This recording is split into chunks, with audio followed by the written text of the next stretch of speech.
La semana pasada nos quedamos para empezar a hablar del capítulo 24, la llamada acumulación originaria, y hicimos una breve sinopsis de lo que va el capítulo. Y creo recordar que os dije que, bueno, que el problema planteado a partir de este momento es, bueno, pues en el circuito dinero, mercancía, dinero, prima, de dónde sale la primera parte de la ecuación, ¿no? Es decir, ¿de dónde sale ese dinero inicial con el que nuestro honrado emprendedor luego inicia ese camino de compra de equivalentes por la que compra la fuerza de trabajo, compra las mercancías y obtiene ese plusvalor que, como él pagó todo a su valor, no le debe nada a nadie y por tanto ese plusvalor para él devenga como beneficio? El Big Bang del capitalismo. El Big... ¿No? Muy bien, muy bien.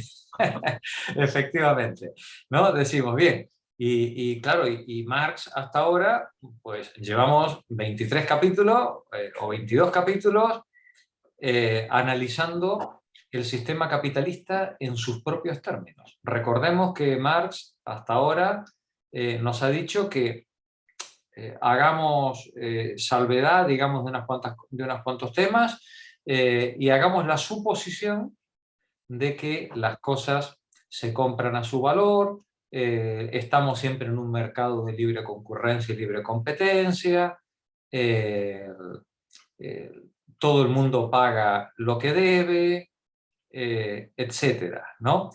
Y por ese camino de hacer abstracción de la realidad y asumir los principios del capitalismo, del liberalismo más exigente, habíamos llegado a la conclusión de que el sistema capitalista en su conjunto es un sistema depredador, ¿no? Es un sistema depredador sobre todo de la fuerza de trabajo, de la mano de obra, de los seres humanos que portan esa fuerza de trabajo, ¿vale?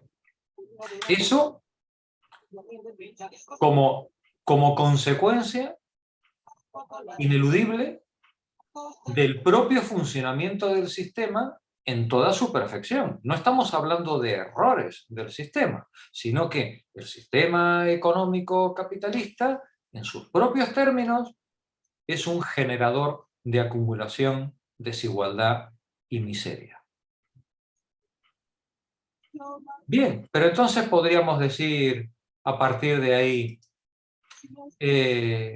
oye, el mundo es injusto, ¿qué le vamos a hacer? Yo no inventé las reglas. Como diría algún buen emprendedor, pues si no lo hago yo, lo hará otro, ¿no? Sí. Al fin y al cabo, yo no tengo la culpa de que el mundo sea como es, ¿vale? Y si esas son las reglas, bueno, pues yo lo que voy a hacer es funcionar, dirá nuestro honrado emprendedor. Yo voy a cumplir la ley, yo jamás voy a explotar a un trabajador, yo no voy a hacer, nunca voy a robar, ni voy eh, eh, a incumplir ni a eludir el cumplimiento de la ley de ninguna manera, es decir, porque nuestro emprendedor ya sabemos que es un constitucionalista férreo y un defensor del código civil y del Código Penal, y por tanto nuestro emprendedor dirá, no, yo lo único que voy a hacer es invertir mi dinero, poner mi trabajo en la empresa y mi imaginación y hacerla crecer, hacerla florecer. Porque ya Marx nos mostró que la acumulación capitalista se produce en el propio circuito del capital. Con lo cual, cuando nuestro emprendedor invierte ese dinero inicial, a partir de ahí, la acumulación en sí misma emana de las propias reglas del mercado y de la circulación capitalista. Y entonces viene Marx, ya si le faltaba algo a nuestro emprendedor, viene Marx y pregunta, está bien, ¿y de dónde sacaste ese dinero inicial? ¿Cuál fue el origen? ¿Vale? Porque En la milonga emprendedora, todo el mundo, todos nuestros honrados emprendedores social bien pensantes y liberales, siempre os van a decir lo mismo. No, es que nuestros antepasados eran gente muy trabajadora. Es que ahora ya no es como era antes el mundo. Antes sí que la gente, mira, mi abuelo se levantaba a las 5 de la mañana, iba a recoger al campo, sembraba, trabajaba todo el día, volvía y por la noche a pan y cebolla, ahorrando cada céntimo. Y claro, y así se hizo con los inmuebles que tiene, que claro, en función del derecho de herencia, heredé yo, ¿no? Y que, claro, pues yo no me voy a dedicar ahora a las patatas ni a los tomates, ¿no? Pues yo ahora eso lo he transformado en capital. Lo he transformado en capital, lo invierto en el proceso productivo y de ese invertir en el proceso productivo, ¿qué le vamos a hacer? Claro, pues obtengo un beneficio. Faltaría más. Es mi dinero, es lo que me heredé de mi abuelito, y es con lo que yo me gano la vida, por supuesto cumpliendo la ley y sin explotar a nadie, porque yo a todo el mundo le pago su salario. ¿Vale? Bien, esta historia de la cigarra y la hormiga, que no es otra cosa que eso, ¿vale? Es decir, el cuento de la cigarra y la hormiga, es el leitmotiv que está detrás de todos los poderes dominantes, ¿vale? No solamente del capitalismo, detrás de todos los poderes dominantes. Detrás de cualquier señor feudal siempre hubo algún héroe que había conseguido pacificar el país o defender el país de sus invasores, siempre hubo un aristócrata romano o griego cuyos antepasados se remontan a la Ilíada y a la Odisea, ¿no? Sí, siempre el mundo presente es una porquería, pero es el mundo que nos ha tocado vivir, pero nosotros, nuestro estatus deviene del ahorro y del trabajo de nuestros antepasados que legítimamente ganaron lo que se merecían, y por tanto, pues esa D inicial con la que nosotros hemos iniciado nuestro capital y nuestro estreno en el mundo del circuito capitalista, esa D inicial es impoluta, no tiene mancha, es la mismísima Inmaculada Concepción. ¿Vale? Pues bien, el capítulo 24 viene a decir: de inmaculado, nada. Chorrea sangre. Esa D inicial, sí. El dinero de tu abuelito viene chorreando sangre, ¿vale? Viene chorreando sangre. Y el capítulo 24 lo que hace Marx es narrar la génesis histórica del capital, articulándola con todos los conceptos que hemos aprendido a lo largo del libro. ¿Y por qué quiero que empecemos con la lectura de Harvey? Porque Harvey viene a desentrañar uno de los malentendidos que ha arrastrado el pensamiento marxista durante el último siglo, ¿vale? Y es pensar que ese venir chorreando sangre fue meramente un momento fundacional. Y que a partir de ahí el capital ha funcionado por los propios circuitos de acumulación y desposesión y expropiación que el mismo capital va generando. Pues bien, dice David Harvey, pues va a ser que no. En cada época en la que se produce una crisis capitalista, una crisis de producción o una crisis dineraria, el capitalismo hace clean caja, cierra, recoge todos los beneficios y se dedica a dar una segunda vuelta de expropiación y expolio, no solamente hacia su propia clase obrera, sino en forma imperialista y colonial. Esa D inicial no es meramente una D inicial histórica, es exactamente el puntal en el que se apoya todo el sistema capitalista. No hay capitalismo sin expropiación, expolio, despojo, guerra imperialista y colonialismo. No lo puede haber. Eso es lo que demuestra David Harvey en este magnífico, estas páginas, que son apenas 5 o 6 páginas de su libro. Bien, pues voy a compartir pantalla con vosotras y vamos a leer juntas este texto. Aquí. El secreto de la acumulación primitiva. Julián, por favor, empieza tú la lectura. Adelante. En los capítulos 24 y 25 del Capital se da un marcado cambio de tono, contenido y método.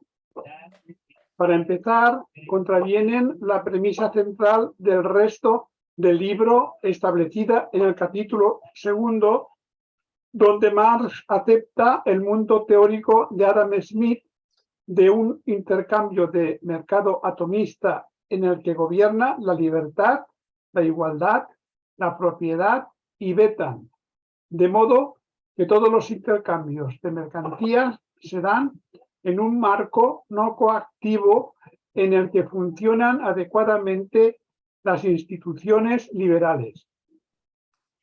Smith sabía perfectamente que no es así como funciona realmente el mundo, pero lo aceptaba como ficción conveniente y convincente sobre la que construir una teoría político-económica normativa. Como hemos visto, Marx daba por bueno todo esto a fin de construir su utopismo. Es decir, Marx da por bueno el dogma liberal, ¿vale? Y dice, no, pero vamos a ver cómo funciona, cuáles son las consecuencias de aplicar el dogma liberal. Vamos a darlo por bueno, ¿vale? Y nos muestra que la mera aplicación del dogma liberal nos conduce al callejón de la acumulación y la expropiación masivas, ¿no? Continúa. Mediante ese estratagema, Mediante esta estratagema, Marx podía mostrar, como hemos visto en el capítulo anterior, que cuanto más nos acercamos a un régimen de mercado liberal, más enfrentados nos vemos a dos consecuencias significativas. La menor es que la estructura descentralizada, fragmentada y atomista que impediría que cualquier poder dominara y manipulara el mercado da paso a un poder capitalista cada vez más centralizado. La competencia tiende siempre a generar monopolios y cuanto más feroz es, más rápida es la tendencia a la centralización.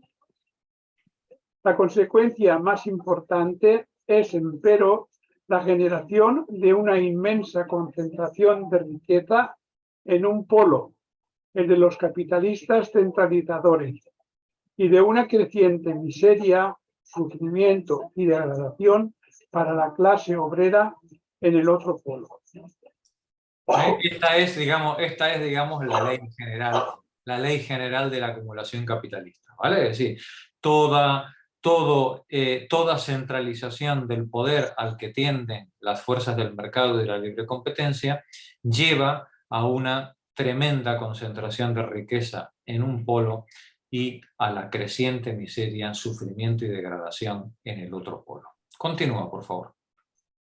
El proyecto neoliberal de los últimos 30 años, basado en el utopismo liberal, se ha adecuado rigurosamente a las dos tendencias predichas por Marx. Evidentemente, hay muchas diferencias, tanto geográficas como sectoriales, en los detalles, pero el grado de centralización del capital alcanzado en varias esferas ha sido sorprendente y casi todos reconocen que la inmensa concentración en la cumbre de la escala de riqueza e ingresos nunca ha sido tan grande como ahora, mientras que la situación de la clase obrera en todo el mundo se ha estancado o deteriorado. En Estados Unidos, por ejemplo, la proporción de la renta nacional y la riqueza en manos del 1% más rico de la población se ha duplicado durante los últimos 20 años y para el 0,1% más rico se ha triplicado. La relación entre los ingresos de los gestores de las empresas y los trabajadores asalariados de estas, que se situaba en 30:1 en 1970, ha aumentado en promedio hasta más de 350:1 durante los últimos años. Allí donde la neoliberalización ha avanzado más, como en México e India desde 1990, poco más o menos, han aparecido de repente 1.000 millonarios en las listas Forbes de las personas más ricas del mundo. El mexicano Carlos Slim es ahora una de ellas y ascendió a esa posición subido a la ola neoliberalizadora que asuela México desde principios de la década de 1990. Gracias, Julián. Alfonso, sigue tú, por favor.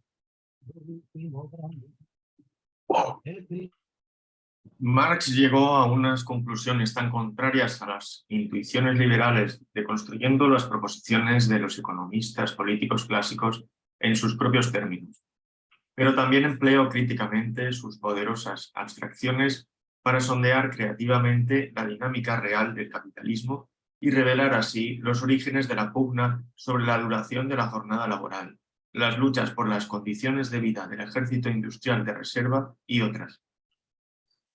El análisis del libro primero se puede leer como un informe detallado e inapelable de por qué no hay nada más desigual que el trabajo igual a los desiguales.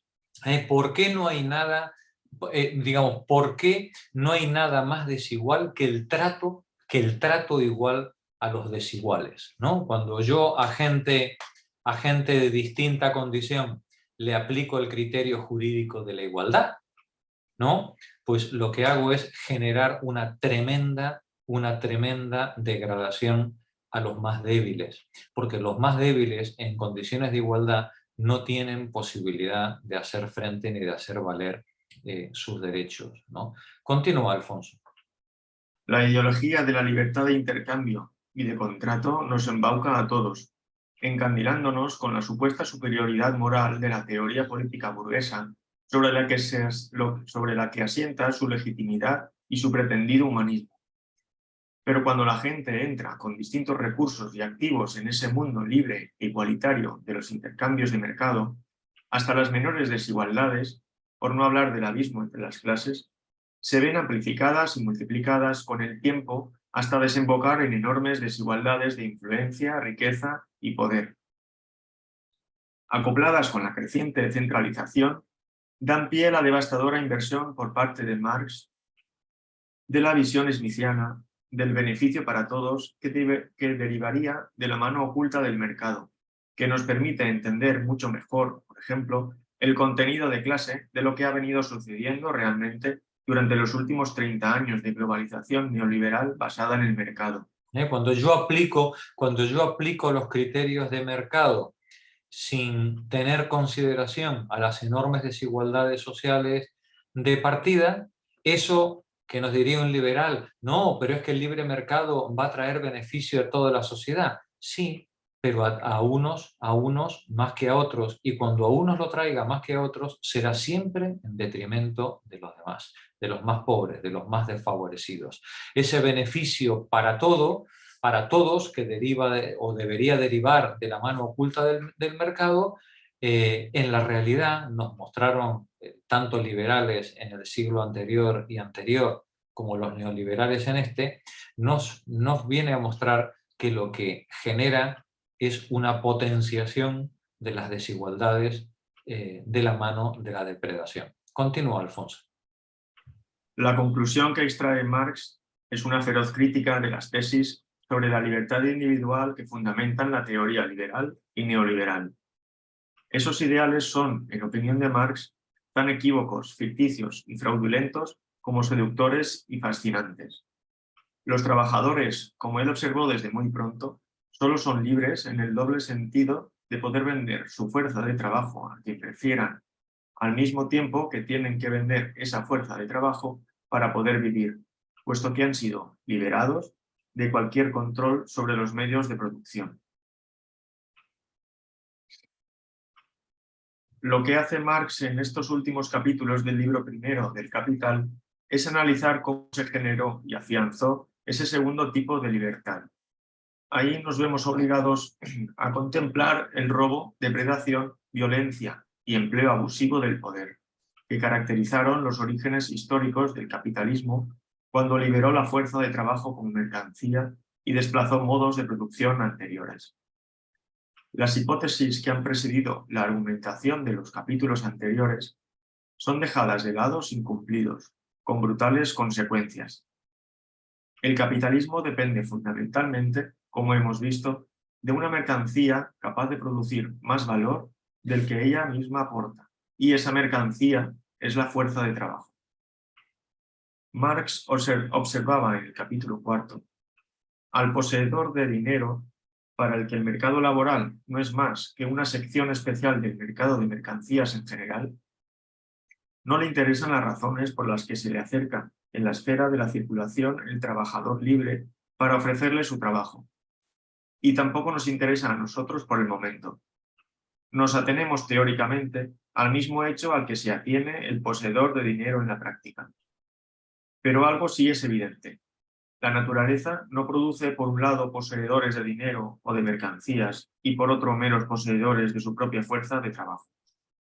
Esta relación no es obra de la historia natural ni tampoco es una relación social común a todos los periodos de la historia. Dice, la naturaleza no produce poseedores de dinero por un lado y por el otro poseedores de la fuerza de trabajo.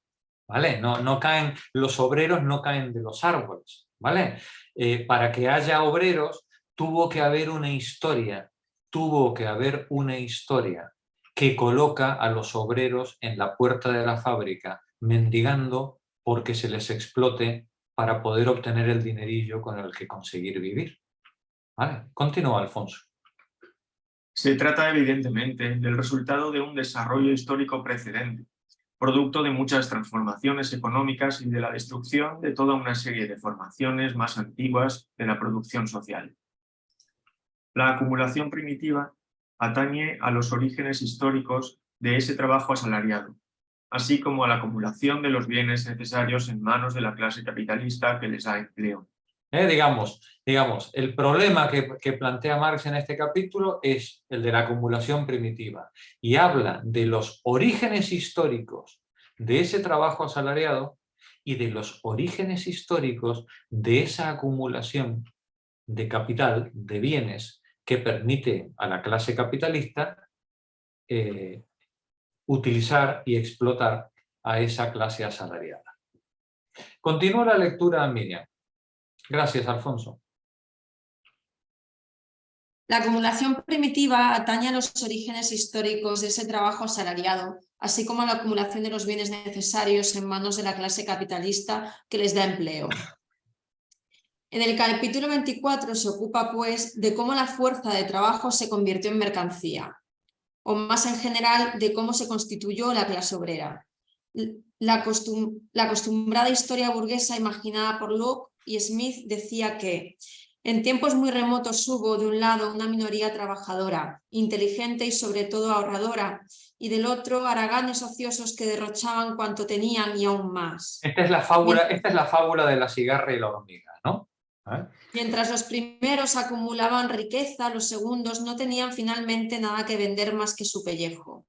Y de ese pecado original arranca la pobreza de las grandes masas que todavía hoy, a pesar de todo su trabajo, no tienen nada que vender más que a sí mismos y la riqueza de unos pocos que aumenta continuamente, aunque hace mucho que dejaron de trabajar. Esta historia tan aleccionadora presenta la transformación del feudalismo al capitalismo como algo gradual y pacífico, pero Marx la contradice y objeta. Como ya se sabe, en la historia real desempeñan un gran papel la conquista, la esclavización, el robo y el asesinato, en una palabra, la violencia.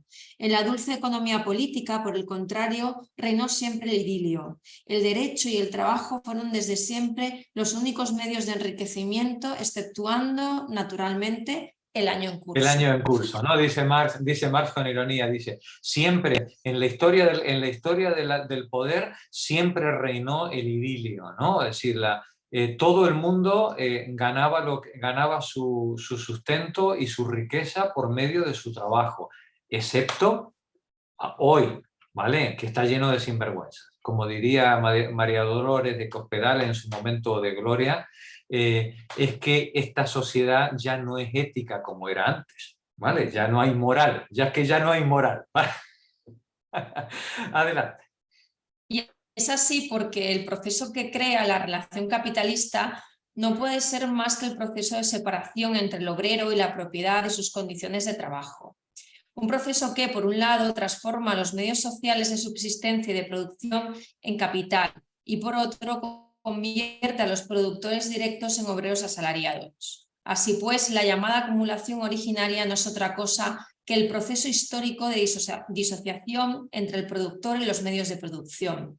Aparece como originaria porque constituye la prehistoria del capital y de su modo de producción correspondiente. Se pregunta más, ¿esa acumulación originaria en qué consiste, ¿no? Bueno, pues consiste en esta separación de los productores del producto de su trabajo y de sus medios de producción.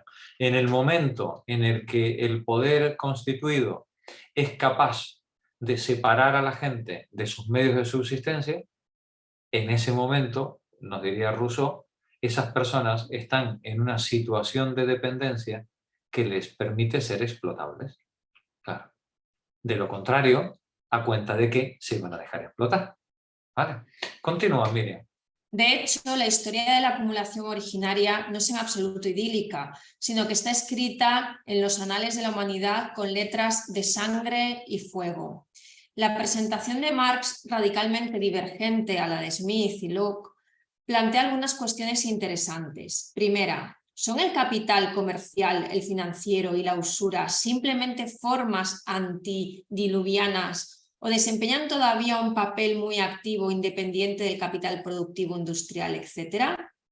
Marx había observado también antes que encontraremos que tanto el capital comercial como el portador de interés son formas derivadas, al mismo tiempo que... Perdón, se me ha ido la página. Sí, continúa. Al mismo tiempo que quedará claro por qué históricamente esas dos formas aparecen antes que la forma fundamental moderna del capital. De lo que se deduce que durante la transición del feudalismo al capitalismo todavía predominaban el capital comercial y la usura, abriendo la vía para el ascenso del capital productivo / industrial. Queda por tanto abierto a la investigación el papel que desempeñaron esas formas tempranas de capital en la disolución del orden feudal. En segundo lugar, ¿significa esto que una vez que el capitalismo ha experimentado la acumulación originaria, una vez que su prehistoria ha quedado atrás y que ha surgido una sociedad capitalista madura, los violentos procesos que aquí describe Marx se desvanecen y dejan de ser necesarios para el funcionamiento del capitalismo? Esta es una cuestión sobre la que volveremos más adelante, pero mantengámosla en la memoria mientras avanzamos. Decíamos antes, dice, esta situación de expropiación primitiva y de separación del obrero de sus medios de trabajo, del trabajador de sus medios de trabajo, fue simplemente una forma primitiva y originaria, pero a partir de ahí el capital ha seguido funcionando bajo las leyes del libre mercado y de la libre competencia, cumplimiento de la legalidad, bla, bla, bla, bla, bla, bla, bla. Bueno, él nos dice, de eso hablaremos luego, os anticipo que va a ser que no, ¿vale? Evidentemente, el expolio, la depredación la esclavitud por deudas, el sojuzgamiento, el vasallaje, la violencia, el imperialismo, la guerra, van a seguir siendo hoy, igual que en el origen, las grandes fuentes de arranque de los capitales. ¿Vale? Continúa. En su presentación de la acumulación originaria, Marx abandona todas las reglas del intercambio de mercado antes expuestas. No hay reciprocidad, no hay igualdad. Sí hay acumulación de dinero, hay mercados, pero el proceso real está en otro lugar y se trata de la violenta desposesión de toda una clase de personas del control sobre los medios de producción, al principio mediante actos ilegales, pero en último término, como en el caso de la legislación sobre los enclosures en Gran Bretaña, mediante acciones respaldadas por el Estado. Adam Smith no quería, por supuesto, que el Estado apareciera como agente activo de la victimización de una población, por lo que no podía contar una historia de la acumulación originaria en la que la violencia estatal desempeñara un papel crucial.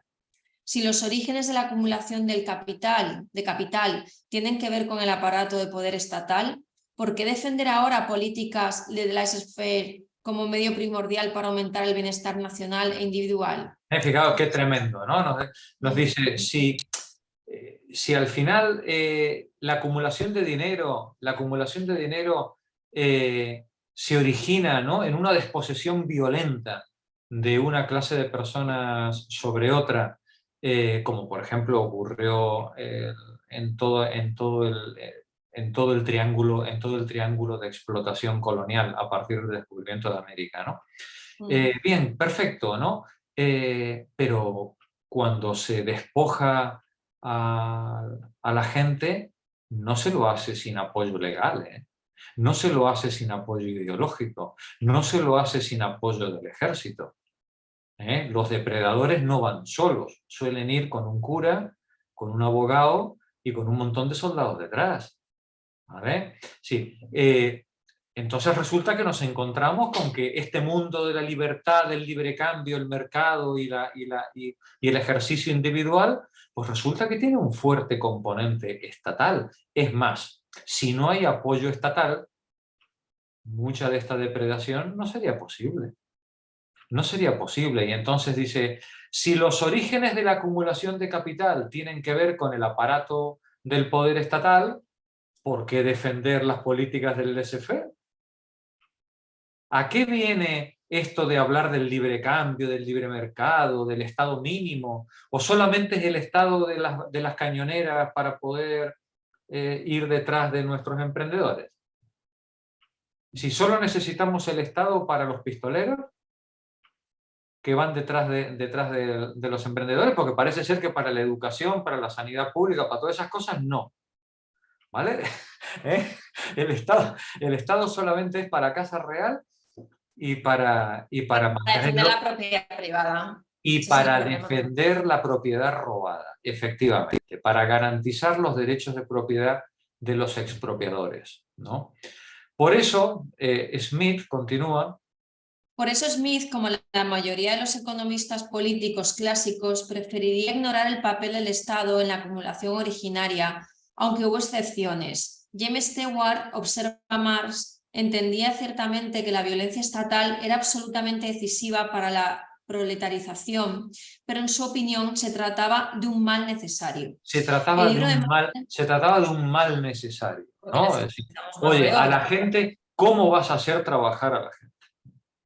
Sí, porque al final vas a dejar que se mueran de hambre, como decían los defensores de Amancio en Bangladesh, ¿no? Sí, al fin y al cabo, es verdad, esas muchachas ganan muy poco dinero, pero es que se morirían de hambre si no les fuéramos a dar trabajo, ¿vale? Sí, necesitamos un poquito de violencia, un poquito de coacción para que la gente pues, se vea obligada a levantarse temprano, ir a trabajar y así contribuir al bien común del que la nación forma parte, incluida la riqueza de los depredadores.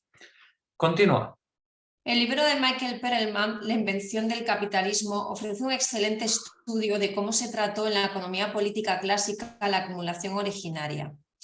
La principal preocupación de Marx en este capítulo es desvelar la historia de la acumulación originaria desde siglo XVI en adelante e investigar cómo se pusieron en marcha esos procesos. Admite sin objeción que la historia de esa expropiación adopta matices diferentes en distintos países y recorre fases distintas en sucesión diferente y en diversas épocas de la historia. Tan solo en Inglaterra, que por eso tomamos como ejemplo, reviste su forma clásica. Sí, cuando Marx toma como ejemplo Inglaterra es porque fue el primer lugar en el que se instauró el capitalismo pleno, ¿no? Y por tanto reviste la forma clásica. Y estudiando el fenómeno inglés podemos ver la estructura, las líneas fundamentales que adopta el capitalismo más o menos en todos sitios. Pero el capitalismo no es un sistema único y homogéneo. El capitalismo es eminentemente posibilista. Roba allí donde puede. Y como puede. Y como se le presenta. ¿Vale? Sí. En unos lugares mediante la ley, en otros lugares mediante el cañoneo, en otros lugares con la esclavitud, en otros lugares simplemente matando a los dirigentes o a las dirigentes indígenas y apropiándose de sus territorios. ¿Vale? Es decir, el capitalismo depreda pues lo que le permiten, y como además es intrínsecamente cobarde y miserable, donde se encuentra con dificultades, bueno, pues levanta vuelo y se va a otro sitio donde pueda robar tranquilamente sin tanta dificultad. Si en un lugar le hacen frente, pues bueno, pues se va al de al lado, ¿no? Ya volverá. Ya volverá, ya volveremos, ¿no? Pues que una generación después, 2 generaciones después, no hay prisa, no hay prisa. La bolsa del abuelito está llena y no hay ningún problema en esperar el tiempo que haga falta hasta tener los mayores beneficios. Gracias, Miriam. Continúa la lectura, Paco. ¿Quiere decir Marx con el término clásica que había un modelo para la transición al capitalismo que todo el mundo tenía que seguir? Marx rechazó más tarde esa interpretación y explicó que solo consideraba Gran Bretaña como un ejemplo, aunque especial y adelantado. De nuevo se trataba de cuestiones controvertidas sobre las que tendremos que volver, pero como las consideremos, tiene importancia para otra cuestión importante, pero normalmente eludida. ¿Es necesario pasar por la acumulación originaria y por la larga historia del capitalismo para llegar al socialismo? Un momentito, Paco, ya veis, la pregunta no era ninguna tontería, ¿vale? Creo que Marta además había hecho una pregunta parecida hace unas semanas atrás, ¿no? Es decir, ¿era necesario pasar por el capitalismo y por el desarrollo de la burguesía para llegar al socialismo? ¿O un pueblo campesino como Rusia o China podían hacer la transición al capitalismo sin necesidad de pasar por el desarrollo burgués y capitalista de Gran Bretaña? ¿No? Sí, casi nada. Evidentemente Marx defendió la segunda opción. Y la historia lo ha dicho también. Y la historia además lo ha corroborado, evidentemente. Bien, vamos a entrar a saco. Adelante, Paco. La llamada acumulación originaria. Ahora vamos a hacer el desglose del capítulo. ¿Vale? Los 6 apartados restantes de este capítulo son relativamente cortos y están dispuestos en una sucesión con claras consecuencias. Los repasaré brevemente apuntando algunos elementos importantes. El segundo apartado trata de la expropiación de la población agrícola, así como el proceso igualmente importante de la disolución de las mesnadas feudales. La apropiación de la tierra fue el medio... Lo has movido y me he ido. El medio primordial. El medio primordial para desposeer al campesinado. Pero la emancipación de los siervos se debió igualmente a la forma en que comenzó a utilizarse el poder del dinero y sobre el orden feudal, en particular el capital comercial y usuario. La nueva nobleza era hija de su época, para la que el dinero constituía el poder de todos los poderes. En los Grundrisses, Marx es bastante más explícito. Allí explica cómo el dinero disuelve la comunidad tradicional, con lo que es el propio dinero el que se convierte en comunidad. Así pasamos de un mundo en el que la comunidad se define en términos de relaciones sociales interpersonales a otro en el que prevalece la comunidad del dinero.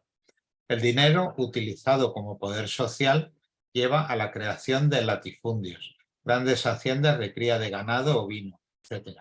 Al mismo tiempo que prolifera el intercambio de mercancías. Una idea a la que atribuyen mucha importancia en los capítulos previos sobre el dinero y el intercambio en general. La comunidad tradicional no se rinde sin lucha y en las primeras fases, al menos, el poder estatal intenta preservar lo que E.P.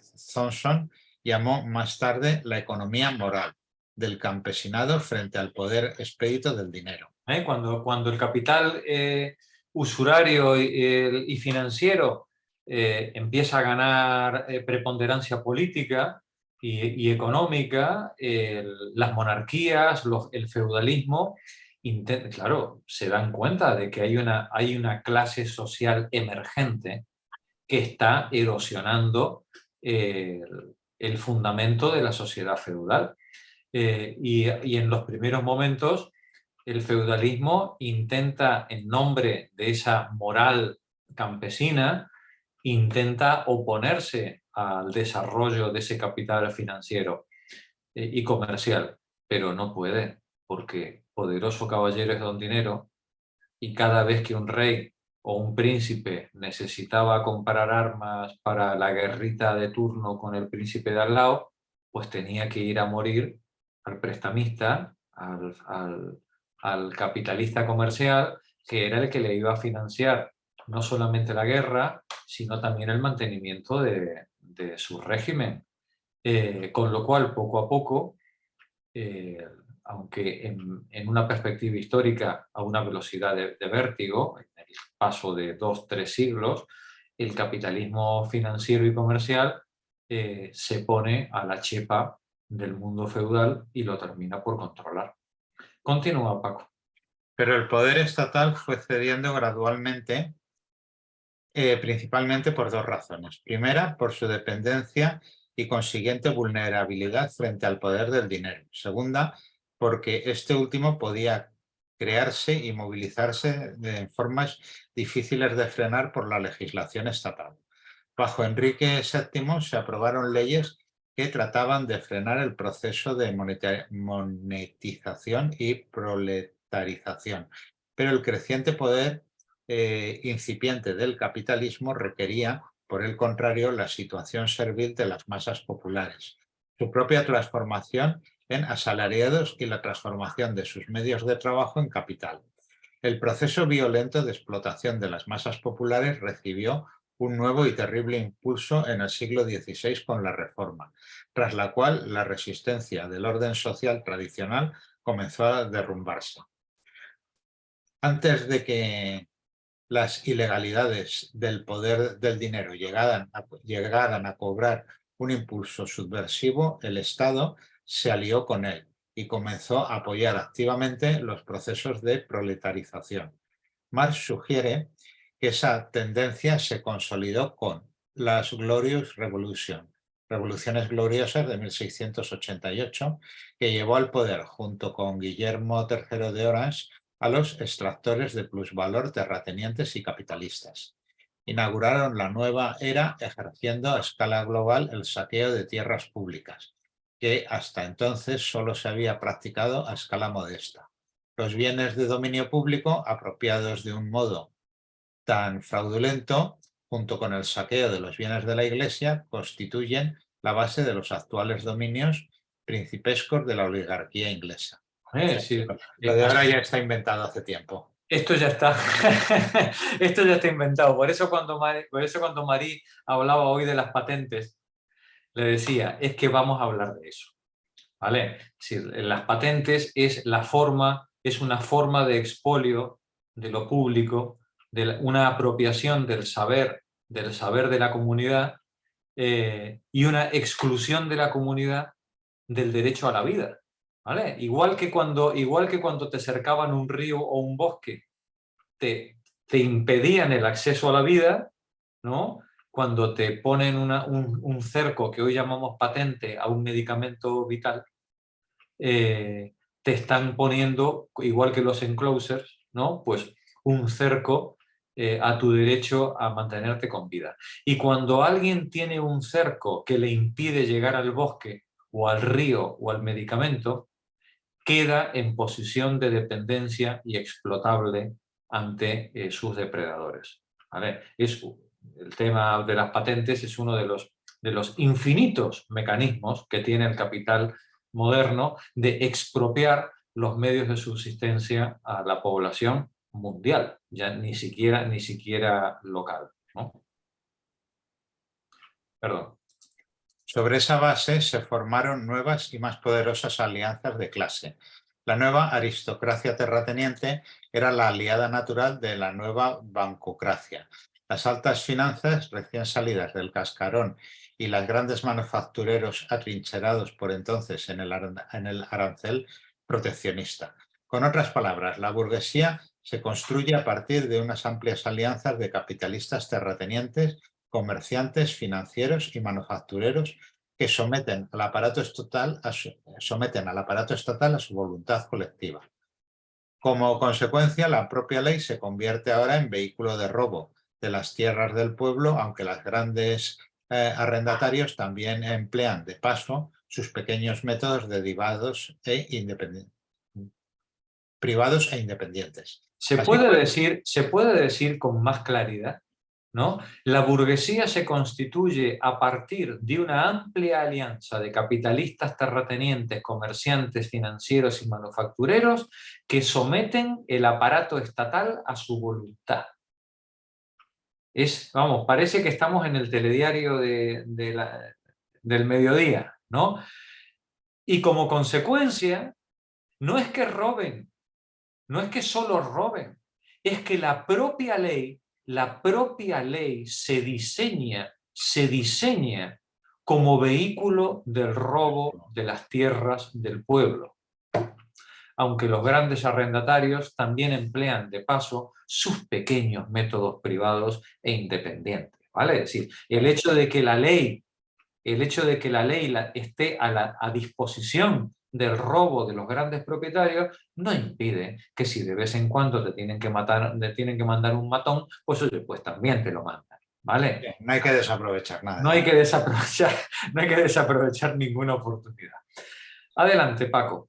Así pues, durante ese periodo se da un robo sistemático de propiedades comunales, encabezado por el gran movimiento de cercamiento de tierras. La usurpación violenta de la propiedad comunal, acompañada de la transformación de las tierras de labor en pastizales para el ganado, empieza a finales del siglo XVI y perdura en el XV y perdura en el XVI. Estas características, dicho sea de paso, esas circunstancias, dicho sea de paso, dieron lugar a una importante literatura nostálgica por la desaparición del viejo orden reinante. Era el mundo de Oliver Goldsmith y de la elegía de Thomas Gray, que lamentaban la destrucción de una supuesta Inglaterra feliz. Como si en el mundo feudal los campesinos hubieran vivido en la gloria, ¿sabes? ¿No? Entonces digamos que en este momento se genera pues una literatura de nostalgia de los buenos tiempos pasados en que el campesino honrado podía cultivar su tierra y tener sus ovejitas, ¿no? Cuando le explotaba el señor feudal y no ahora que le explota el señor capitalista, ¿no? Claro, ¿no? Adelante. Marx opta por comentar un ejemplo posterior al caso espectacular de las tierras altas de Escocia o Highland, cuyos granjeros se vieron desposeídos de sus tierras en una oleada tras otra hasta finales del siglo XIX. Escarneciendo la hipocresía de la duquesa de Southland, quien al mismo tiempo que expulsaba a la gente de sus fincas en las Highland, mediante un proceso cuasi legal, recibía con gran pompa en Londres a la señora Butler Stowen, autora de La cabaña del tío Tom, para mostrar su simpatía por los esclavos negros de las repúblicas norteamericanas. Claro, porque podemos, digamos, siempre somos muy sensibles para con los pobres de otros sitios, ¿vale? Los nuestros no, los nuestros son... Ya te lo digo yo. Hay que exterminarlos, ¿no? Hay que exterminarlos a todos, ¿no? Gracias, Paco. Alfonso. Para terminarlos no hay que explotarlos. Si se puede explotarlos, pero en el caso de la duquesa de Sutherland, ella lo que quería era tener ovejas y tener cotos de casa, ¿vale? Y la gente le molestaba. Y sobraba la gente. La gente, sí, le estropeaba el paisaje, ¿vale? ¿Sí? Y entonces ella, que ha recibido sus derechos de propiedad, perdón, que ha recibido sus derechos, en este caso de duquesa, que no es de propiedad, en base a un pacto feudo-vasallático ancestral, ella ahora asume que su ducado se traduce en la propiedad absoluta de las tierras sobre las que gobierna, y que si es propiedad absoluta, igual que tala un árbol, echa a la gente al mar, ¿vale? Si molesta el árbol, pues también molesta el pastor, ¿vale? Y fuera pastor o fuera agricultor de mi vista. Bien, lo veremos porque Marx lo trata en detalle y es tremendo el tema de la duquesa de Sutherland. Como resumen, Marx expone.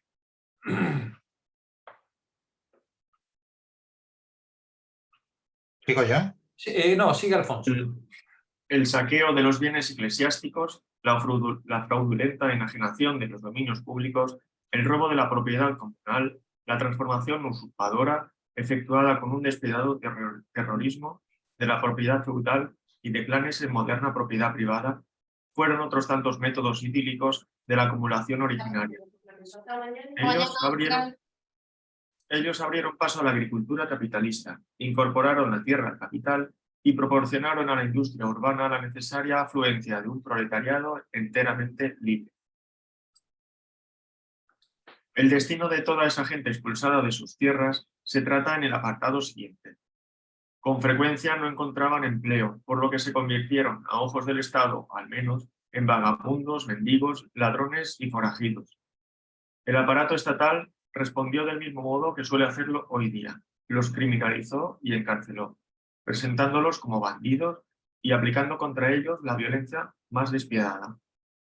De esta suerte, la población rural, expropiada violentamente, expulsada de sus tierras y reducida al vagabundeo, fue sometida, mediante leyes grotescas y terroristas, a fuerza de palos, de marcas de fuego y de tormentos, a una disciplina necesaria para el sistema de trabajo asalariado. La violencia de la socialización de los trabajadores sometidos al aparato disciplinario del capital era al principio transparente, pero con el paso del tiempo, la coacción muda de las relaciones económicas sella el dominio de los capitalistas sobre los obreros. Una vez que se ha formado el proletariado, parece decir Marx, la compulsión silente de las relaciones económicas hace su trabajo, y la violencia desnuda puede retirarse al trasfondo, porque la gente se ha acostumbrado a su situación como trabajadores asalariados, como portadores de la mercancía a fuerza de trabajo. Pero la burguesía ascendente sigue necesitando el poder del Estado para regular los salarios, para evitar cualquier tipo de organización colectiva de los trabajadores, legislación antisindical y lo que en aquel tiempo se llamaban combination laws, que prohibían las asociaciones y hasta las asambleas obreras. Ese apoyo era crucial, subraya Marx, para la consolidación del régimen liberal, basado en el derecho de propiedad privada. Detente un momentito, Alfonso. Nos dice, una vez que se ha formado el proletariado, es decir, al principio, a la gente la expropiamos, la echamos de su casa, le prendemos fuego en la cabaña y le pegamos una paliza si hace falta para que se vaya. Y resulta que se quedan mendigando. Pues entonces nos volvemos a capturar, les volvemos a pegar una paliza y los metemos en los workhouse para que aprendan la disciplina del trabajo. Pues bien, poco a poco, en base a coacciones y violencia, la gente se va acostumbrando a encontrarse en la vida con un estado de cosas. Las nuevas generaciones nacen sin memoria en un mundo en el que ya la gente ha perdido sus herramientas de trabajo y sus medios de subsistencia y de producción. Y estas nuevas generaciones que nacen ya en un nuevo estado de cosas, ya se han socializado en una mentalidad de que hay que trabajar para vivir. Y trabajar no significa trabajar en tu huerto, significa trabajar en el huerto de otro. Bueno, es que la exposición es tal que es que ni siquiera puedes ocupar un hueco, o sea, que no hay. No sea, hay. o sea, Entonces cuando los niños ven a sus padres, dicen, bueno, pues habrá que trabajar en la finca de algún señorito o habrá que trabajar con algún manufacturero. En la pandemia nos cerraban el supermercado, nos moríamos de hambre. Efectivamente, dice, una vez que se ha formado el proletariado, nos dice Marx, una vez que se ha formado el proletariado, la compulsión silente, silenciosa de las relaciones económicas hace su trabajo y la violencia desnuda puede retirarse. Ya no hace falta pegarle a la gente para que trabaje. El hambre se ocupará de acicatearle. ¿Vale? El que quiera no pasar hambre, pues ya irá a pedir trabajo, a pedir que se le explote donde sea. Porque la gente se ha acostumbrado a su situación como trabajadores asalariados, como portadores de la mercancía de trabajo. Pero la burguesía ascendente, dice Marx, sigue necesitando el poder del Estado para regular los salarios, para evitar cualquier tipo de organización sindical, porque claro, resulta que estos asalariados, oye, hablan entre sí. Y lo mismo un día deciden pararte la fábrica, miserables, encima que les damos trabajo, encima que les sacamos de la miseria, encima además van los tipos y se alían y vienen y exigen salarios mayores. Pues la burguesía necesita el poder del Estado. La burguesía sigue necesitando el poder del Estado para regular esos salarios y para evitar que los sindicatos se les suban a la chepa. Y ese apoyo del Estado era crucial para la consolidación del régimen liberal basado en el derecho de la propiedad privada. Continúa, Alfonso. Desde los mismos inicios de la tormenta revolucionaria, la burguesía francesa se atrevió a arrebatarles a los obreros el recién conquistado derecho de asociación. Mediante el decreto del 14 de junio de 1791, declaraba toda coalición de obreros como un atentado a la libertad y a la Declaración de los Derechos del Hombre. Tremendo, tremendo, ¿no? Dice, la asociación gremial, claro, que era un elemento feudal, que era un elemento que venía desde el feudalismo, ¿no? Los burgueses se suben al carro liberal y dicen, ¿cómo puedo yo someter a los artesanos y a los trabajadores si están aliados en grupos gremiales en los que se protegen unos a otros? Dice, pues hay que declarar esa asociación gremial como algo caduco del pasado, pues contrario a los derechos del hombre, porque los seres humanos somos todos iguales unos a otros y debemos relacionarnos entre nosotros como iguales. No puede ser que haya gremios, igual que no puede ser que haya señores feudales ni que haya alianzas militares que violen la libertad, la sagrada libertad de las personas. Y en nombre de la libertad, en nombre de la modernidad, se disuelven los gremios. Y no solamente se disuelven los gremios, se legislan severísimas leyes antiasociación que consideran prácticamente terroristas, etarras, a cualquier campesino o obrero que se le ocurriera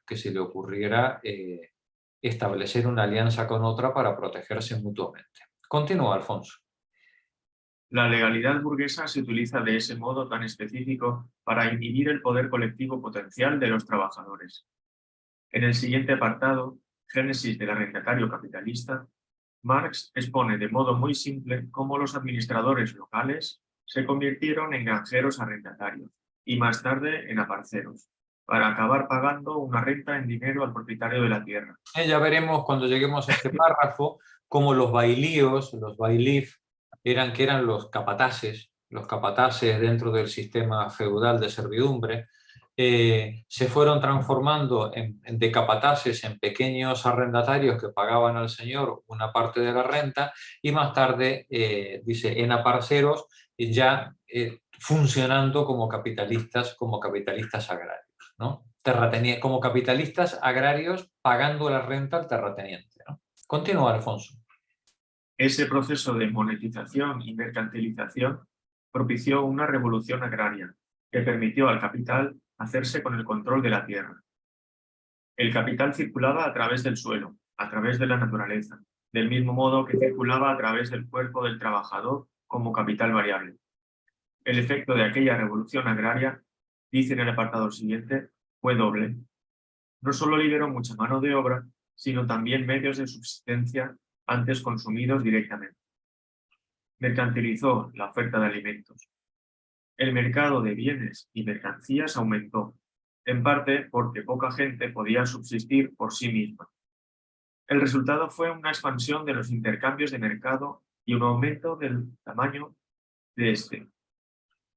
Entretanto, el capital iba destruyendo muchos de los oficios artesanales y familiares subsidiarios, no solo en India, sino también en Gran Bretaña. Esto dio lugar a la creación de un mercado doméstico más asentado y más amplio. El aumento del mercado interno en Gran Bretaña desde el siglo XVI en adelante fue, en opinión de Marx, un elemento importante para el desarrollo del capitalismo.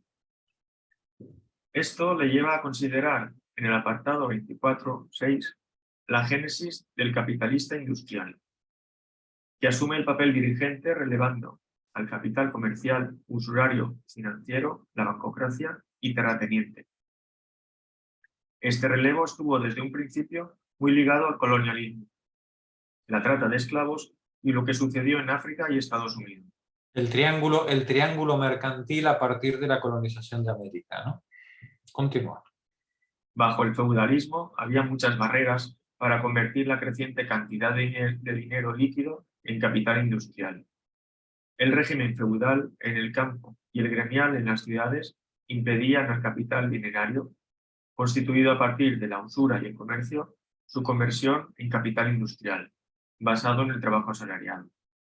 Esas barreras cayeron con la disolución de las mesnadas feudales y con la expropiación y expulsión parcial de la población rural. Marx señala, no obstante, a continuación, que la nueva manufactura se estableció en los puertos marítimos de exportación o en los puntos del campo libres del control del viejo sistema urbano y su régimen gremial. De ahí la encarnizada lucha entablada en Inglaterra por las corporations contra estos nuevos viveros industriales.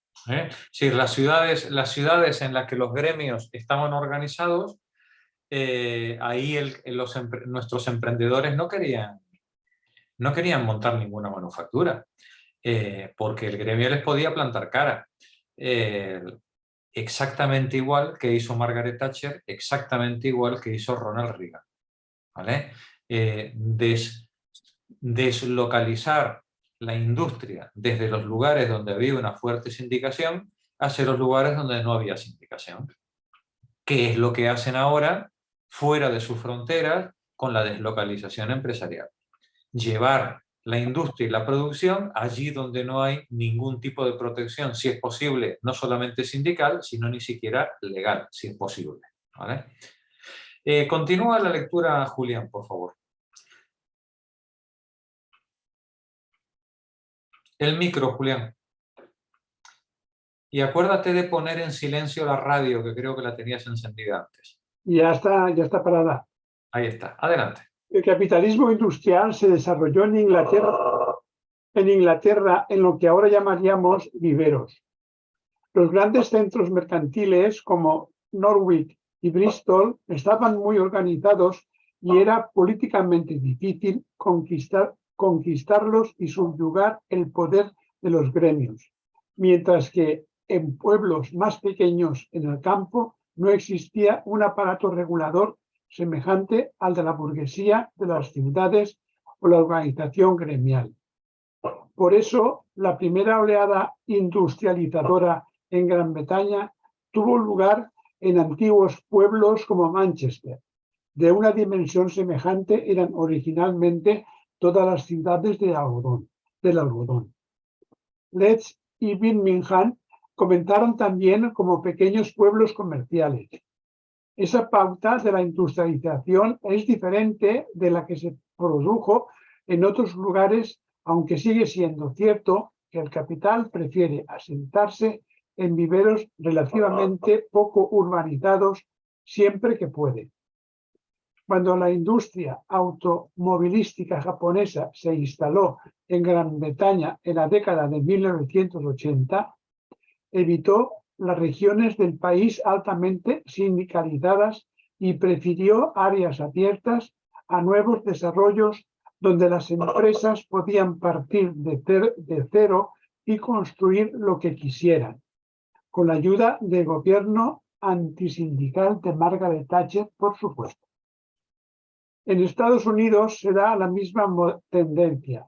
Encontrar espacios con escasa regulación u organización sindical sigue siendo un aspecto significativo de la dinámica geográfica de asentamiento del capitalismo.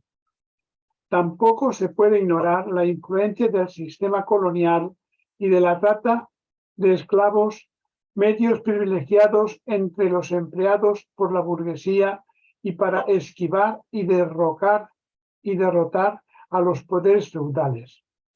Muchos opinan que las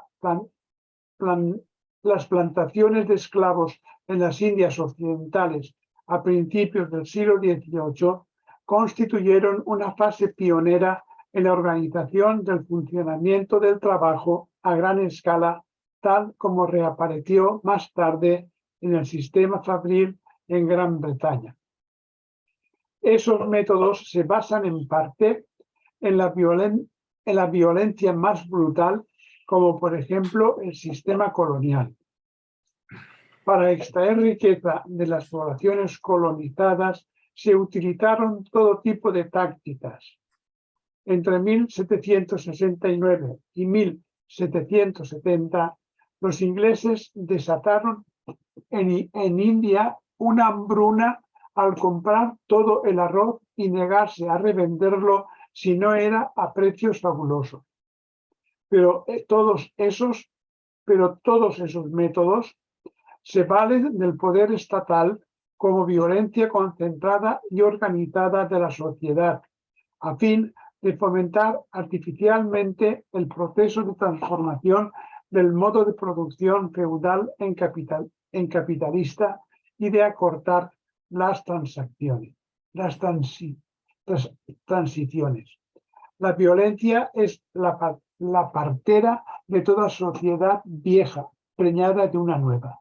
Es por sí mismo una potencia económica. Aquí tenéis una de las frases más citadas, ¿no?, de Marx en la historia. La violencia es la partera de la historia, ¿no? La violencia es la partera de toda sociedad vieja, preñada de una nueva. Y todo el mundo y todos los cuñados y las cuñadas en las reuniones de cumpleaños o de Navidad te dicen, es que mira, los marxistas son tan violentos, ¿no? Siempre la violencia es la parte de la historia. Que no te lo has leído. Que Marx dice que la burguesía utiliza la violencia como partera de la historia. Que es justamente al revés, ¿vale? Es justamente al revés. Pero bueno, no hay cuñado que no se precie de no tener esta cita siempre a mano, ¿vale? Continúa, Julián.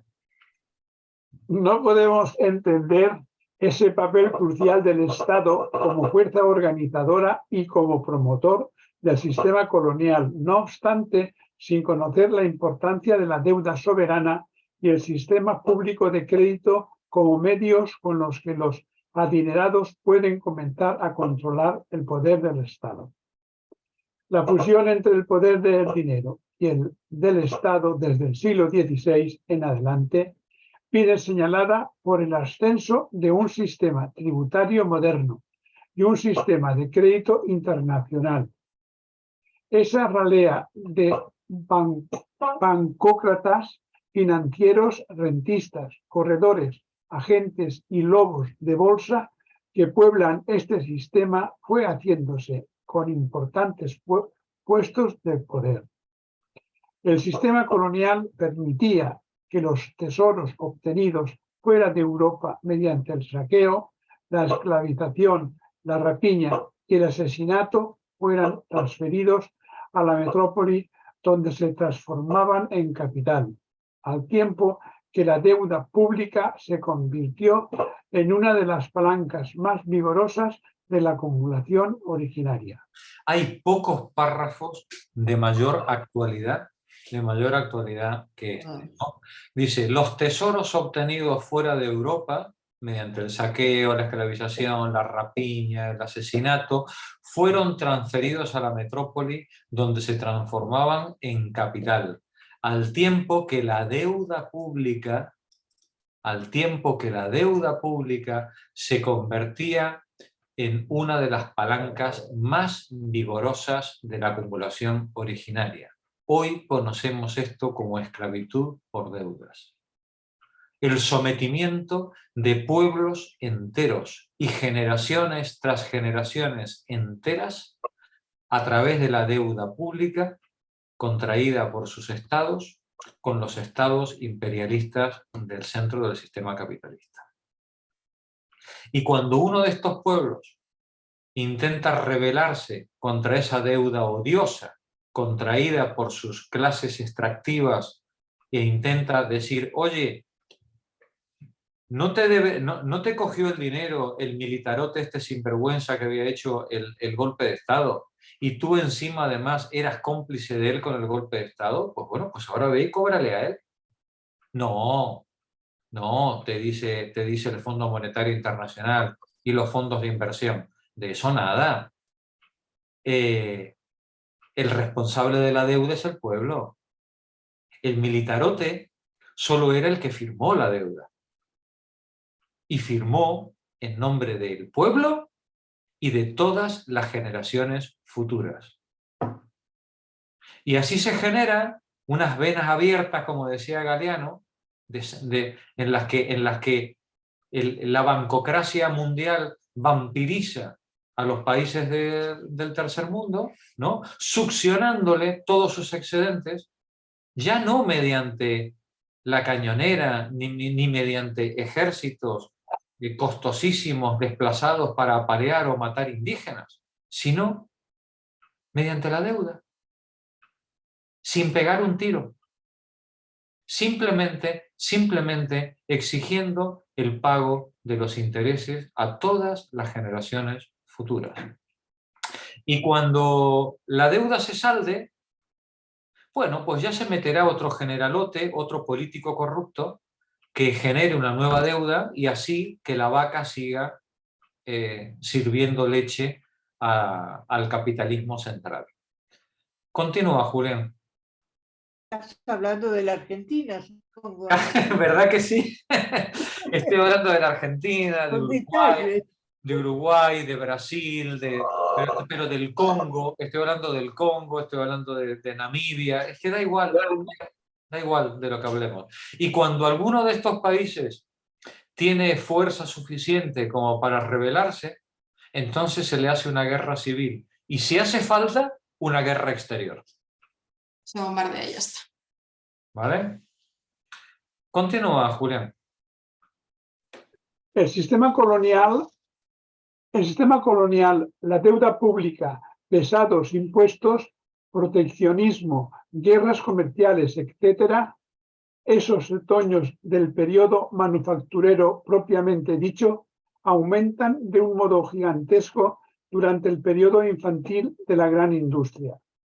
El nacimiento de esta última se celebra con el gran robo eródico de niños. El robo de Herodes, ¿no? de los niños, dice. Decíamos antes, después de hablar de que esta ralea de bancócratas financieros, rentistas, corredores de agenda, de bolsa, etcétera, ¿no? Iban haciéndose con el poder. Decía que el sistema colonial permitía que los tesoros obtenidos fuera de Europa mediante el saqueo, etcétera, etcétera, fueran transferidos a la metrópoli donde se transformaban en capital, al tiempo que la deuda pública se convertía en una palanca de la acumulación originaria. El sistema colonial, la deuda pública, los impuestos, el proteccionismo, las guerras comerciales, todas esas prácticas primitivas del periodo manufacturero, dice, se multiplican de forma gigantesca durante el inicio de la gran industria. Y el inicio de la gran industria, además, se celebra con el gran robo erótico de niños, la utilización salvaje del trabajo infantil en la industria.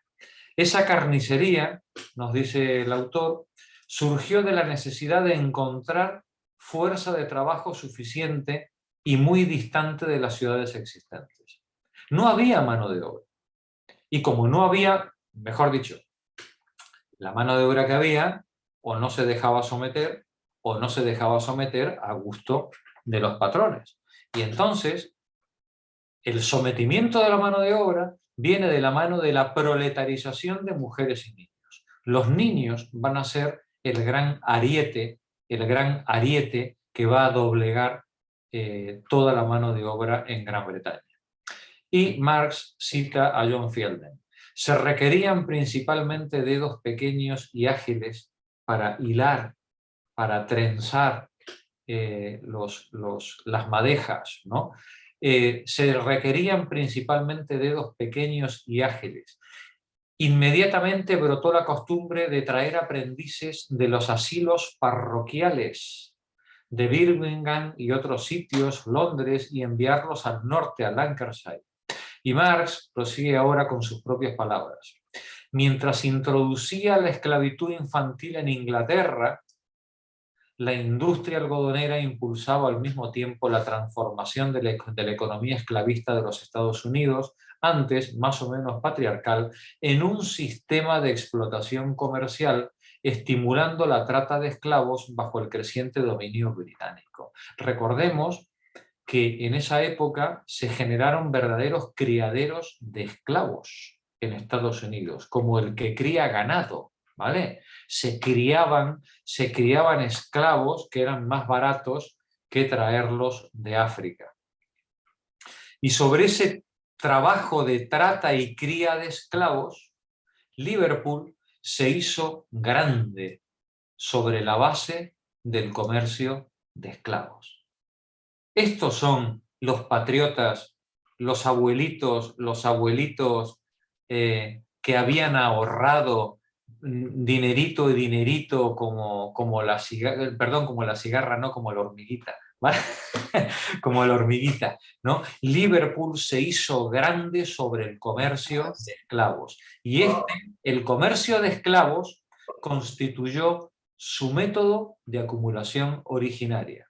Y dice Marx, costó un inmenso esfuerzo desatar las leyes eternas de la naturaleza del modo de producción capitalista para consumar el proceso de separación entre trabajadores y sus condiciones de trabajo, para convertir en un polo los medios de producción y de subsistencia en capital y en el otro polo las masas populares en obreros asalariados, en pobres que trabajan libres, eso sí, ese producto artificial de la historia moderna.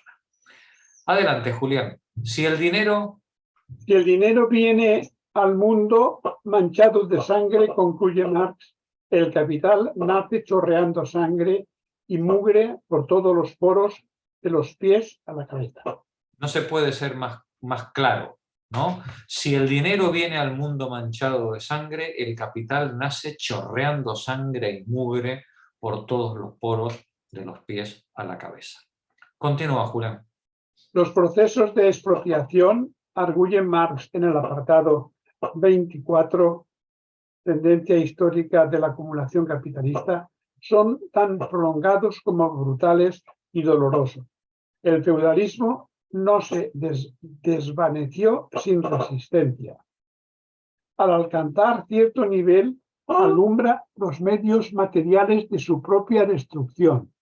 Desde ese instante se agitan en el seno de la sociedad fuerzas y pasiones que se sienten encadenados por él. Que se sienten encadenados por él. Tiene que ser destruido y lo será. Su destrucción, la transformación de los medios de producción individuales y diseminados de muchos en medios socialmente concentrados y por tanto de la propiedad raquítica de muchos en la propiedad gigantesca de unos pocos, esto es, la expropiación de la gran masa del pueblo de sus tierras, medios de subsistencia e instrumentos de trabajo, esa expropiación terrible y ardua de la masa. Perdón. Aquí. Perdón, a ver. La expropiación de la gran masa del pueblo. La expropiación de la gran masa del pueblo de sus tierras, medios de subsistencia e instrumentos de trabajo, esa expropiación terrible y ardua de la masa del pueblo constituye la prehistoria del capital. Constituye la prehistoria del capital. Esto es para enmarcarlo. Esto es para enmarcarlo. Voy a buscar una estrellita. ¿Va? Y ponerlo ahí en la puerta de cada casa. Esta es la prehistoria del capital. La expropiación de la gran masa del pueblo de sus medios de subsistencia e instrumentos de trabajo. Gracias, Julián. Sigue Miriam. Esa prehistoria abarca toda una serie de episodios violentos, caracterizados por el más despiadado vandalismo. Lee más despacio, lee más lentamente, Miriam. Pero una vez puestos en marcha, los procesos del desarrollo capitalista adquieren su propia lógica, incluida la de la centralización. Cada capitalista mata a otros muchos. Paralelamente a esa centralización o expropiación de muchos capitalistas por pocos, se desarrolla la forma cooperativa del proceso de trabajo a una escala cada vez mayor. La aplicación técnica consciente de la ciencia de explotación sistemática de la tierra. Simultáneamente se forma el mercado mundial que da pábulo al carácter internacional del régimen capitalista. De todo ello brota también la indignación y rebelión de la clase obrera, cada vez más numerosa, educada, unida y organizada por el mecanismo del proceso capitalista de producción. El monopolio del capital se convierte en el grillete del modo de producción que florece con y bajo él. La centralización de los medios de producción y la socialización del trabajo llegan a un punto en que resultan incompatibles con su envoltura capitalista. Esta salta hecha añicos. Ha sonado la hora final de la propiedad privada capitalista. Los expropiadores son expropiados. Aquí Marx peca un poco de exceso de optimismo. Nos dice, al final este proceso de acumulación del capital va creciendo hasta un momento en el que las propias reglas del capitalismo, como es por ejemplo el mercado y la competencia, desaparecen. Llega un momento en el que toda la producción y todo el intercambio de mercancías está en manos de unos cuantos pistoleros y de unos cuantos mafiosos. En ese momento, nos dice Marx, la centralización de los medios de producción y la socialización del trabajo llegan a un punto en que resultan incompatibles con su envoltura capitalista. Por un lado, tenemos al capital transformado en una banda de pistoleros, altamente concentrados y organizados. Y por otro lado, tenemos al mundo del trabajo, altamente concentrado y sindicado también y enfrentado al capital. La envoltura liberal capitalista salta hecha añicos. Ha sonado la hora final de la propiedad privada capitalista. Los expropiadores son expropiados. Eso no ocurrió, ¿verdad? No.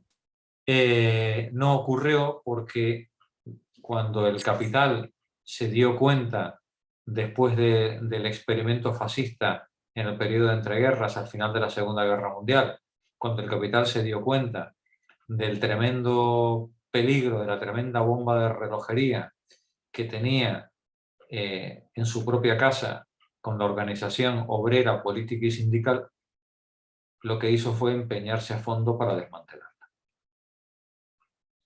Y lo consiguió. Y lo consiguió.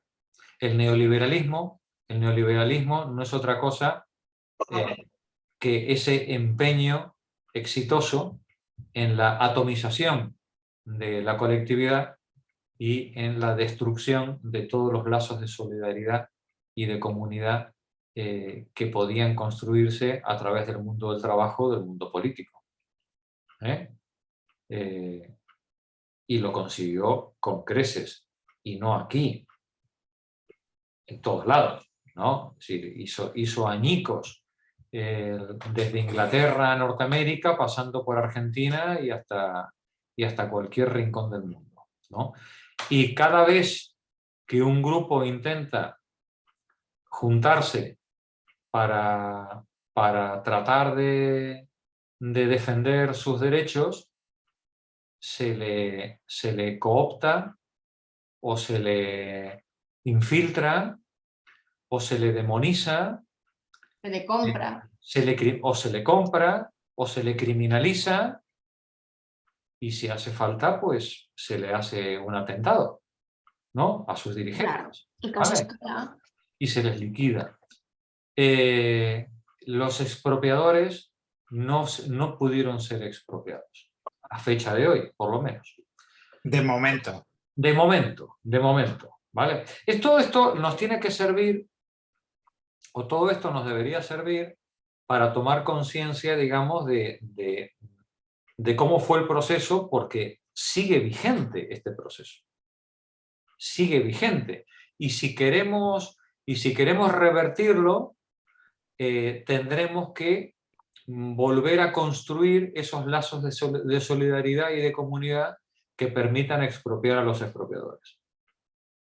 ¿Vale? Pero este proceso de atomización social no solamente sigue vigente, sino que tiene un éxito abrumador. ¿Vale? Por tanto, deberíamos invertir nuestra inteligencia, nuestra imaginación en cómo, granito a granito, si es necesario, ir revirtiendo este proceso de atomización, ¿no? Continúa, por favor. Hay, después de todo, una enorme diferencia entre la expropiación de la gran mayoría del pueblo por unos pocos usurpadores y la expropiación de unos pocos usurpadores por la gran mayoría del pueblo. Este llamamiento a las barricadas de la revolución emplea la retórica del manifiesto comunista, llamada a sustentar la política del capital. Es una proclamación política y polémica que debía constituir, con seguridad, el capítulo culminante de una asombrosa obra de profundo análisis alentado por un espíritu revolucionario. Lo que nos lleva al último capítulo, que curiosamente desinfla la retórica y el tono mesiánico del anterior, ofreciendo una serie de reflexiones sobre la teoría de la colonización. Además, en realidad, no trata de la experiencia colonial real y las perspectivas para las luchas revolucionarias anticoloniales, la expropiación de los amos coloniales por la masa de los pueblos colonizados en masa, sino sobre la teoría de la colonización expuesta por un tal Edward Gibbon Wakefield, quien no se cuenta precisamente entre los mayores economistas políticos de todos los tiempos, que escribió su libro sobre la colonización mientras cumplía condena en la prisión de Newgate por el estupro de una jovencita de buena familia. En la cárcel conoció a varios condenados a punto de ser enviados a Australia, lo que evidentemente le hizo pensar sobre el papel de aquel continente en el mundo en general. Wakefield sabía muy poco de lo que sucedía realmente en Australia, pero percibió algo que Marx consideraba de gran importancia porque equivalía a una refutación devastadora de Adam Smith, al reconocer que se podía llevar allí todo el capital del mundo, dinero, instrumentos de trabajo, materiales de todo tipo, pero que si no se encontraban allí trabajadores libres, en el doble sentido del término, que trabajaran para uno, no se podía convertir en capitalista. Es decir, Wakefield brama, que como ciervo por el agua clara, ¿no? Quejándose de que, oye, tú puedes llevarte a Australia todo el capital del mundo, pero resulta que llegas allí para montar tu fábrica, honrado emprendedor, hostia, y no hay trabajadores. O no hay trabajadores dispuestos a trabajar en las condiciones que tú quieres. Por tanto, nos dice Marx, Weifeld descubrió que cuando el capital se implanta, no solamente tiene que poner los medios de producción, tiene que poner las condiciones necesarias para que haya trabajadores libres que puedan ser explotados. Y esa labor de llevar trabajadores libres o de poner a disposición trabajadores libres que puedan ser explotados, no lo puede hacer el capitalista. Eso lo tiene que hacer la clase capitalista en su conjunto a través del Estado. Se encargaba Australia de ofrecer buenas condiciones a las familias que tuviesen muchas hijas para que... Sí, en esa época el gobierno inglés, ¿no? En esa época era el gobierno inglés el que tenía que hacerlo. Pero, digamos, lo interesante del fenómeno australiano era que la manufactura inglesa pues no podía implantarse allí, no podía implantarse por falta precisamente de mano de obra explotable, ¿no? Continúa, por favor. Weifeld, en resumen, descubrió que el capital no es una cosa, sino una relación social entre personas mediatizadas por las cosas. Era difícil encontrar trabajadores libres en Australia. En aquella época todos tenían un fácil acceso a la tierra y podían, por tanto, sobrevivir como productores independientes. La única forma de asegurarse una oferta de trabajo, preservando así las perspectivas para el capitalismo, era en la intervención del Estado imponiendo un precio mínimo sobre la tierra, lo bastante alto como para asegurar que quien quiera que llegara a Australia tenía que trabajar por un salario hasta ahorrar lo suficiente como para poder comprarse una parcela de tierra. Hasta ese momento, pues cualquier inmigrante que llegaba allí, pues se cogía un trocito de terreno y se ponía a vivir. Y ya está. Y como era una sociedad campesina, cualquiera tenía los conocimientos elementales para poder salir adelante. ¿Qué es lo que dice Weifeld? Que eso no puede ser. Que es necesario introducir un precio a la tierra, digamos, parcelar la tierra pública y venderla a los inmigrantes de manera que los inmigrantes que quisieran comprar algo de tierra tuvieran previamente que pasar por el trabajo asalariado para poder ahorrarse lo suficiente para poder comprarse su parcelita. Pensando que de oleada en oleada de inmigrantes, bueno, pues los vamos sustituyendo a unos depauperados por otros. Continúa. Wakefield consideraba que el sistema de propiedad de la tierra en Estados Unidos, la ley de asentamientos rurales, Homestead Act, era demasiado abierto y libre, lo que elevaba demasiado el precio del trabajo y, como vimos antes, llevaba a la adopción más rápida de inventos que ahorraran trabajo. Estados Unidos, predecía correctamente Wakefield, tendría que recurrir a las tácticas brutales de la prehistoria del capitalismo para que éste sobreviviera allí. La lucha entre el trabajo libre en la frontera americana y el creciente control de la tierra por los intereses empresariales, en particular los ferroviarios, así como la retención de poblaciones inmigrantes como trabajadores asalariados en la ciudad, eran aspectos vitales de la acumulación. Marx concluye: lo único que nos interesa es el secreto descubierto por la economía política en el Nuevo Mundo y proclamado a voces, el modo de producción y acumulación capitalista, y por tanto también la propiedad privada capitalista, requieren la destrucción de la propiedad privada basada en el propio trabajo, es decir, la expropiación del trabajador. Es tremenda esta frase. Es tremenda esta frase. Porque la economía clásica y ya la filosofía liberal, ya desde Locke en adelante, nos decían que no había más derecho de propiedad que el fundado en el trabajo propio. Esto es lo que nos contaba la hormiguita en el cuento de la cigarra. No hay más derecho de propiedad que la propiedad que se funda en el trabajo propio. ¿Vale? Y lo que descubre Weifeld, y es lo que saca Marx a relucir con este estudio sobre Australia y Norteamérica, es que lo que hemos descubierto es otra cosa. Y es que el modo de producción y acumulación capitalista, y por tanto la propiedad privada capitalista, requieren la destrucción de la propiedad privada basada en el trabajo propio, es decir, la expropiación del trabajador. Sin expropiar al trabajador y privarle del resultado de su propio trabajo, no podría haber explotación capitalista. Esta es la tremenda evidencia con la que Marx quiere cerrar el libro. Continúa. Que se asigne a la tierra virgen, por decreto del gobierno, un precio artificial, independiente de la ley de la oferta y la demanda, que obligue a los inmigrantes a trabajar a jornal durante más tiempo, hasta que puedan ganar bastante dinero para comprar tierra y transformarse en campesinos independientes.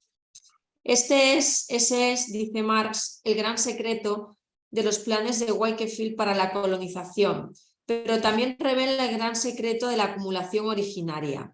Esos planes influyeron considerablemente sobre el Parlamento británico y afectaron a la política colonial con respecto a la tierra. Es altamente significativo que el gobierno inglés haya puesto en práctica durante años ese método de acumulación originaria recetado expresamente por el señor Wakefield para su uso en los países coloniales. Marx aprovecha esa teoría colonial para rechazar la teoría de la acumulación originaria de Adam Smith, pero en su argumentación hay algo más, de gran relevancia para toda la estructura del capital.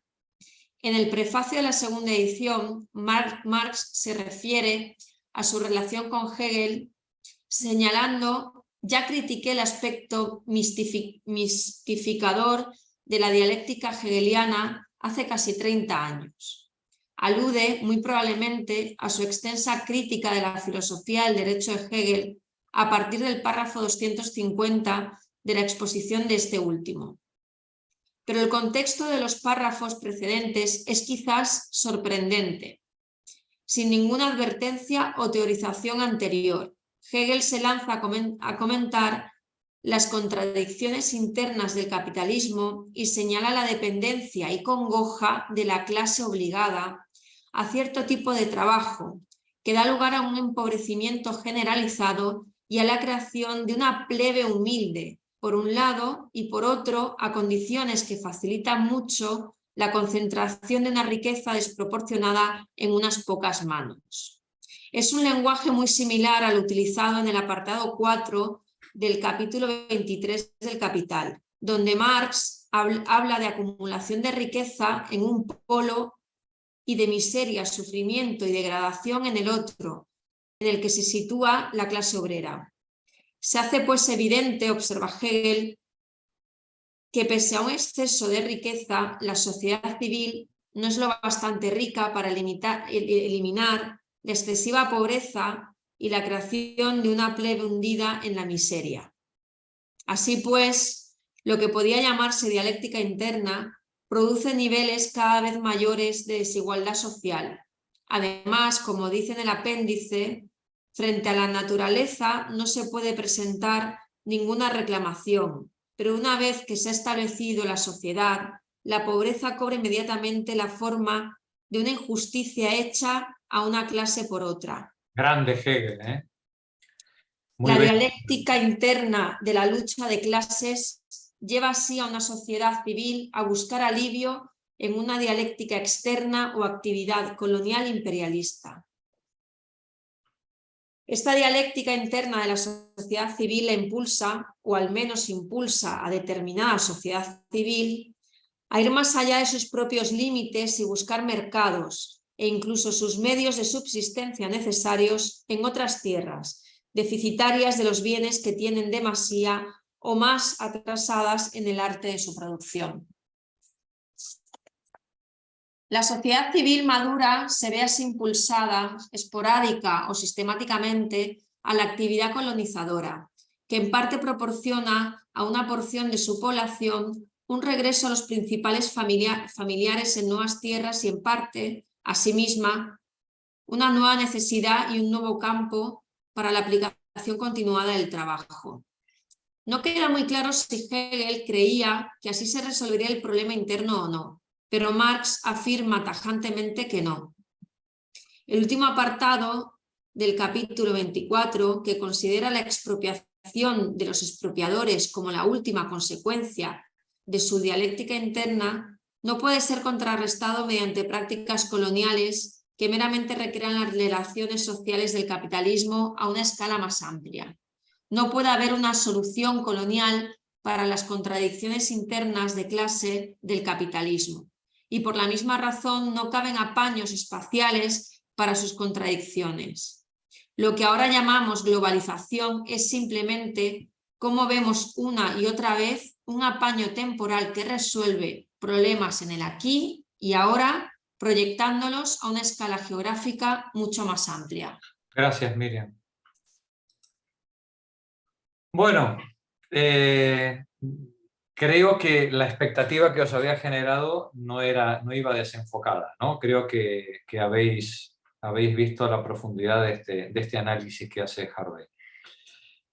Creo que ya tenemos todas las armas para el jueves que viene ir a fondo con el capítulo 24. Bueno, compañeras, seguimos el jueves que viene, capítulo 24, ¿vale? Buena semana. ¡Ánimo! Vinga, au, adeu.